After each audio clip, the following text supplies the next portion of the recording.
December 2008. Elon Musk walks into a boardroom packed with automotive executives. These are the titans who built their empires on steel, chrome, and combustion engines. They're staring at Tesla's prototype, and the smirks are impossible to hide. "Cute golf cart," one GM executive whispers to his colleague. Ford's representative openly chuckles. "Good luck competing with our F-150. Musk makes a prediction that silences the room. Electric vehicles won't just compete with traditional cars. They'll destroy them completely. Within 15 years, he claims, combustion engines will be museum pieces. The laughter erupts immediately. These executives control companies worth hundreds of billions. They employ millions. They've dominated transportation for over a century. And this Silicon Valley outsider thinks he can rewrite their entire industry with batteries and software. For 120 years, the automotive giants built what seemed like an unbreachable empire. General Motors alone employed over 600,000 people at its peak. Ford's River Rouge plant was so massive it had its own police force and fire department. Toyota perfected manufacturing so efficiently that business schools taught courses on their methods. These weren't just companies, they were economic superpowers. GM's annual revenue exceeded the GDP of most countries. Their supply chains stretched across 6 continents. Dealer networks reached every American town with more than 5,000 residents. Service centers operated on every major highway. The infrastructure was so deeply embedded that changing it seemed impossible. The executives had every reason to feel invincible. They'd survived the Great Depression, 2 world wars, multiple oil crises, and countless economic downturns. Each challenge had only made them stronger and more entrenched, but success bred a dangerous complacency. When California mandated zero-emission vehicles in the 1990s, the automakers fought back with lawsuits instead of innovation. When gas prices spiked, they promoted fuel efficiency improvements of 2 or 3% per year. When climate scientists raised alarms, they funded studies questioning the science. Internal documents later revealed the real thinking. A 2005 Ford memo stated, "Electric vehicles are a niche market for environmental extremists. Real consumers want power, range, and affordability." A GM strategy report from 2007 concluded, "Battery technology will not advance significantly for at least 20 years." They weren't stupid. They were trapped by their own expertise. These companies had spent decades perfecting internal combustion engines. Their engineers were artists of mechanical precision. Their factories were cathedrals of metalworking and assembly. Their entire corporate DNA was built around making gasoline-powered vehicles faster, cheaper, and more reliable. Asking them to embrace electric vehicles was like asking master watchmakers to start building smartphones. The skills didn't transfer. The infrastructure became useless. The expertise became irrelevant. So they did what dominant players always do when faced with a disruption. They minimized the threat. Electric cars are too expensive. True in 2008.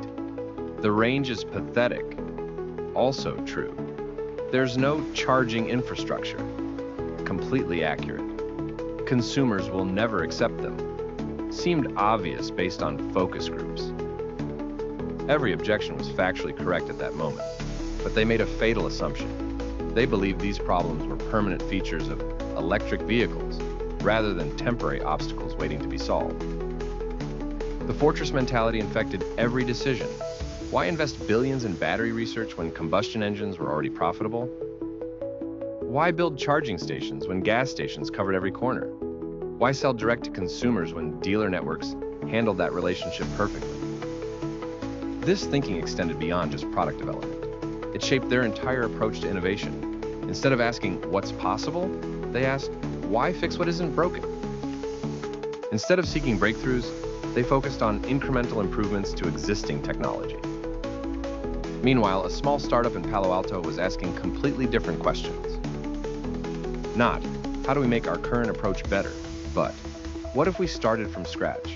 What if we ignored every assumption about how cars should be built, sold, and serviced? The fortress looked impenetrable from inside those boardrooms. Billions in annual profits, decades of manufacturing expertise, relationships with suppliers, governments, and unions that took generations to build. But fortresses have a critical weakness. They're designed to repel known threats using familiar tactics. They become death traps when the nature of warfare changes completely. While Detroit was protecting their fortress, Tesla was building something entirely different. Not just a different car, but a different way of thinking about what cars could become. When Tesla's first production line broke down for the third time in a week, traditional executives would have called emergency meetings to assign blame. Musk walked onto the factory floor and started taking apart the broken machinery himself. "What's this teaching us?" he asked his engineers. Not who screwed up, but what can we learn? This wasn't just optimistic thinking. It was strategic advantage. Every failure became data. Every setback revealed a better path forward. When the Model S door handles kept malfunctioning, Tesla didn't issue recalls. They pushed a software update that fixed the problem overnight.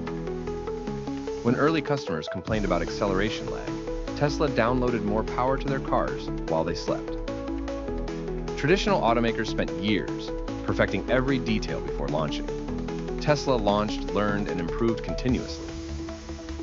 The first Roadster had 244 miles of range. The next software update boosted it to 245, then 250, then 260. The same car kept getting better after you bought it. This approach terrified established manufacturers. Cars were supposed to be finished products. You bought them, drove them until they broke, then bought new ones. Tesla turned cars into evolving platforms that improved over time. The sales model shattered another sacred rule. For decades, automakers sold through dealers who marked up prices and played negotiation games. Tesla said, "We'll sell direct to customers at fixed prices, like ordering a computer online." Industry experts call this impossible. You can't sell cars without dealers. State laws won't allow it. Consumers won't accept it. Tesla proved them wrong, state by state, lawsuit by lawsuit, customer by customer. But here's where Tesla's thinking became truly revolutionary.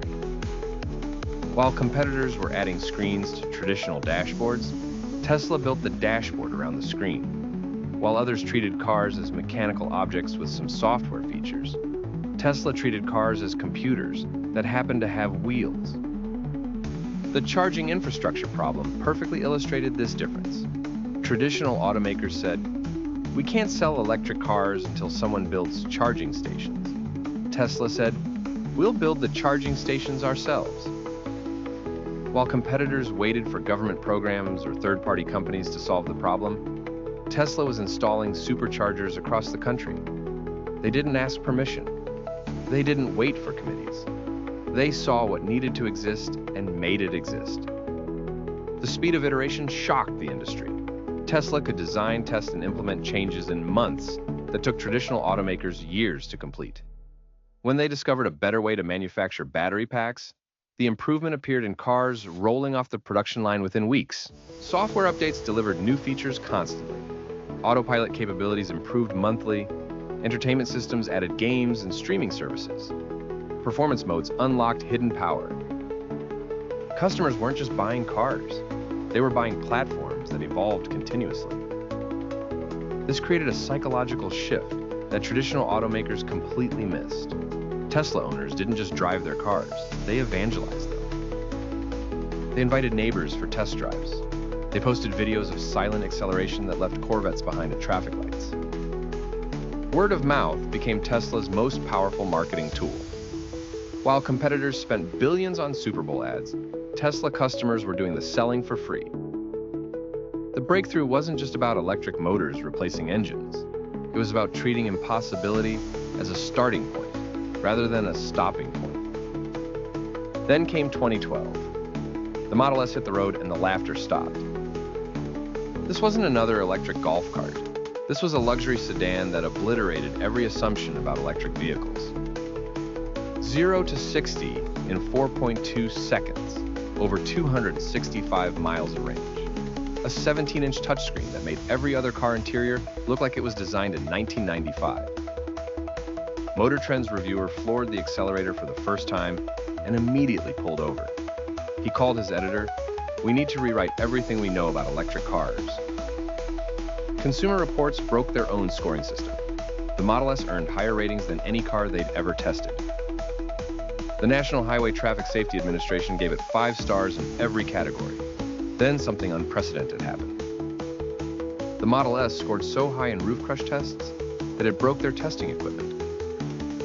Traditional automakers watched their world crumble in real time. BMW's 7 Series, their flagship luxury sedan, suddenly felt ancient. Mercedes S-Class owners were trading down to test drive Teslas. Audi's executives held emergency meetings, asking how a startup had built a better luxury car than companies with decades of experience. The stock market saw what Detroit refused to acknowledge. Tesla's market cap began climbing toward impossible heights. By 2020, Tesla was worth more than General Motors, Ford, and Chrysler combined. A company that had never turned consistent profits was valued higher than century-old giants with millions of cars on the road. Investors weren't buying Tesla's present. They were buying Tesla's future. Consumer psychology shifted overnight. Early Tesla buyers weren't just purchasing transportation. They were joining a movement. Model S owners became unpaid evangelists, giving test drives to neighbors and posting acceleration videos that went viral. Meanwhile, traditional automakers were still running focus groups, asking what consumers wanted in their next gasoline-powered vehicle. Today, every major automaker has surrendered. General Motors announced they'll eliminate gasoline cars by 2035. Ford split into separate electric and traditional divisions. Volkswagen committed over $100 billion to electric transition. The ripple effects extend everywhere. Engine suppliers are retooling for batteries. Gas stations are installing charging ports. Governments are setting combustion engine band-aids. Entire supply chains built around internal combustion are being dismantled and rebuilt. One company's breakthrough thinking didn't just disrupt an industry. It transformed global transportation forever. Every industry faces its Tesla moment eventually. The choice is always the same: defend old ways or create new possibilities. When change comes, and it always comes, breakthrough thinking wins. Subscribe to get notified for more electric stories like this one.